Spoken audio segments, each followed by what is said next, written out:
தமிழ்நாட்டில் ஆண் காவலர்களை கொண்ட காவல் நிலையங்கள் மட்டுமே இருந்த காலம் அது. பெண்களுக்கு எதிரான குற்றங்கள் சில நேரங்களில் அலட்சியமாகவோ அல்லது பாதிக்கப்பட்ட பெண்ணின் மீதே குற்றம் சுமத்தும் விதமாகவோ அணுகப்பட்டது. பாதிக்கப்பட்ட பெண்கள் தங்களுக்கு நடக்கும் கொடுமைகள், குறிப்பாக பாலியல் ரீதியான துன்புறுத்தல்கள் மற்றும் குடும்ப வன்முறைகள் குறித்து ஆண் காவலர்களிடம் வெளிப்படையாக பேச பெரிதும் தயங்கினர். மகளிருக்கென ஒரு காவல் நிலையம் இருந்தால் புகார்களை பெறுவது முதல் விசாரணை நடத்துவது வரை அனைத்துமே பெண் காவலர்கள் மேற்கொள்வர். பெண்களும் அச்சமும் தயக்கமுமின்றி புகாரளிக்க முன்வருவார்கள் என்பதை நோக்கமாக கொண்டு பெண்களின் பாதுகாப்பை உறுதி செய்யவும் அவர்களின் உரிமைகளை பாதுகாக்கவும் 1992ஆம் ஆண்டு தமிழகத்தில் முதல் அனைத்து மகளிர் காவல் நிலையத்தை தொடங்கி வைத்து சாதனை படைத்தார் புரட்சி தலைவி அம்மா.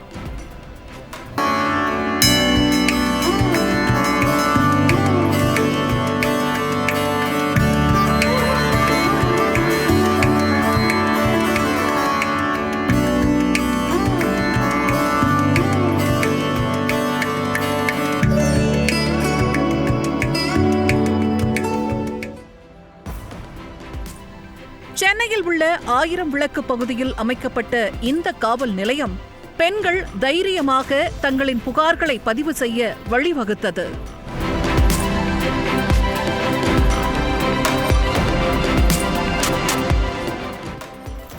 பெண்களுக்கு எதிரான குற்றங்களை குறைப்பதிலும் அவர்களுக்கு பாதுகாப்பான சூழலை உருவாக்குவதிலும் இந்த திட்டம் ஒரு மிகப்பெரிய புரட்சியை ஏற்படுத்தியது. பெண் காவலர்களை கொண்டு செயல்பட்ட இதுபோன்ற அனைத்து மகளிர் காவல் நிலையங்கள் பிற்காலத்தில் நாட்டின் பிற மாநிலங்களுக்கு முன்னோடியாகவும் முன்மாதிரியாகவும் திகழ்ந்தன.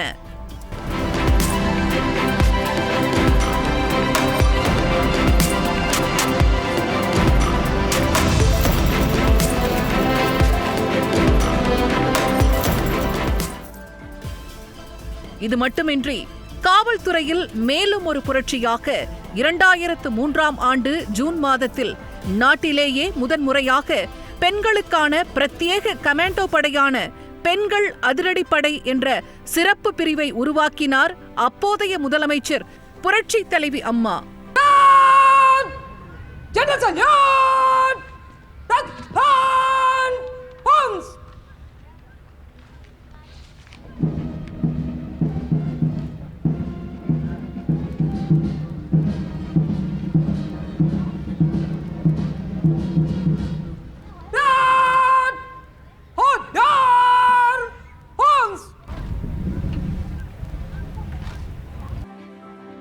இதற்கான தொடக்க விழா நடைபெற்றது ராஜரத்தினம் மைதானத்தில்தான்.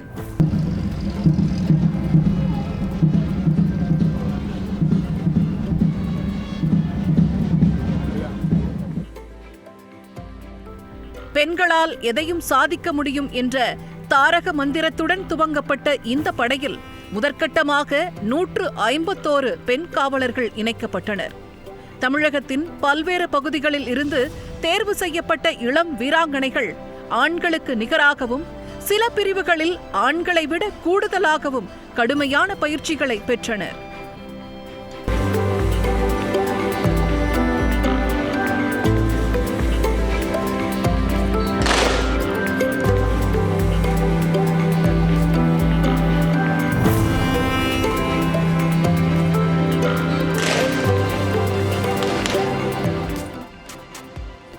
அதாவது ஹரியானாவில் உள்ள புகழ்பெற்ற தேசிய பாதுகாப்பு படை மையத்தின் பயிற்றுநர்களை கொண்டு சென்னை ராஜா அண்ணாமலைபுரத்தில் உள்ள மருதம் வளாகத்தில் இந்த வீராங்கனைகளுக்கு சிறப்பு பயிற்சிகள் வழங்கப்பட்டன.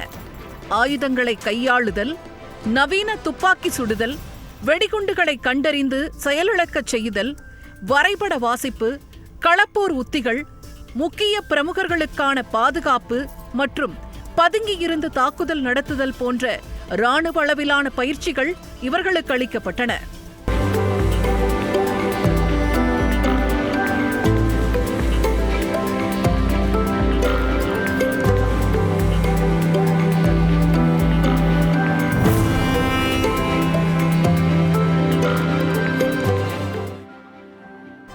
இது தவிர நிராயுதபாணியாக போரிடும் கலை, குதிரை ஏற்றம், வாகனங்களை இயக்குதல், நீச்சல், பாராசைலிங் மற்றும் விண்சைலிங் போன்ற சாகச பயிற்சிகளுடன் மனவலிமையை மேம்படுத்துவதற்கான யோகா மற்றும் தியான பயிற்சிகளும் இவர்களுக்கு முழுமையாக வழங்கப்பட்டன.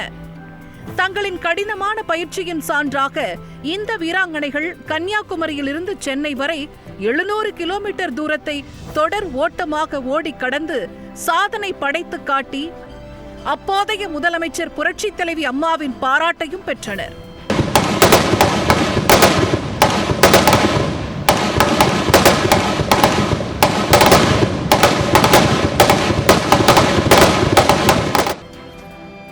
முதல் பெண் கமாண்டோ படையில் உள்ள காவலர்களுக்கு பிரத்யேக உடைகள், நவீன ரக துப்பாக்கிகள், வெடிகுண்டு கண்டறிதல் மற்றும் செயலிழக்கச் செய்யும் கருவிகள், அதிநவீன வயர்லெஸ் வாக்கி டாக்கிகள் மற்றும் ரகசிய தகவல் தொடர்பு கருவிகள், கண்காணிப்பு உபகரணங்கள் மற்றும் வாகனங்கள் உள்ளிட்டவையும் வழங்கப்பட்டன.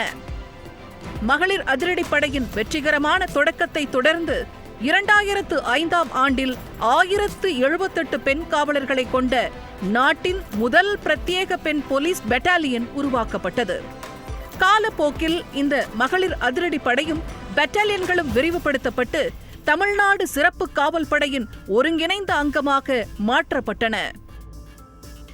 புரட்சித் தலைவி அம்மாவின் வரலாற்று சிறப்புமிக்க பெண் கமாண்டோ படை உருவாக்கத்தை வழிகாட்டியாக பின்பற்றி ராஜஸ்தான், மத்திய பிரதேசம் உள்ளிட்ட பல்வேறு மாநில அரசுகளும் தங்களது காவல் படையில் மகளிர் கமாண்டோ பிரிவை தொடங்கின.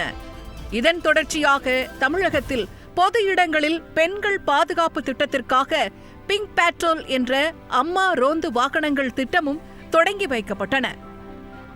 தற்போது மத்திய தொழிலக பாதுகாப்பு படையிலும் பெண் கமாண்டோக்கள் சேர்க்கப்பட்டிருப்பதற்கும், தீவிரவாத ஒழிப்பு நடவடிக்கைகளுக்காக மத்திய ரிசர்வ் போலீஸ் படையில் முதலாக பெண்கள் கமாண்டோ பிரிவு உருவாக்கப்பட்டிருப்பதற்கும் மிக முக்கிய வழிகாட்டியாகவும் முன்னோடியாகவும் திகழ்வது புரட்சித் தலைவி அம்மாதான்.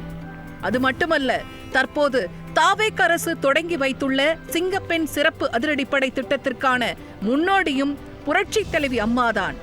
இதேபோன்று பெண் பாதுகாப்பிற்காகவும் முன்னேற்றத்திற்காகவும் எண்ணற்ற முன்னோடி திட்டங்களை புரட்சித் தலைவி அம்மா செயல்படுத்தியுள்ளார்.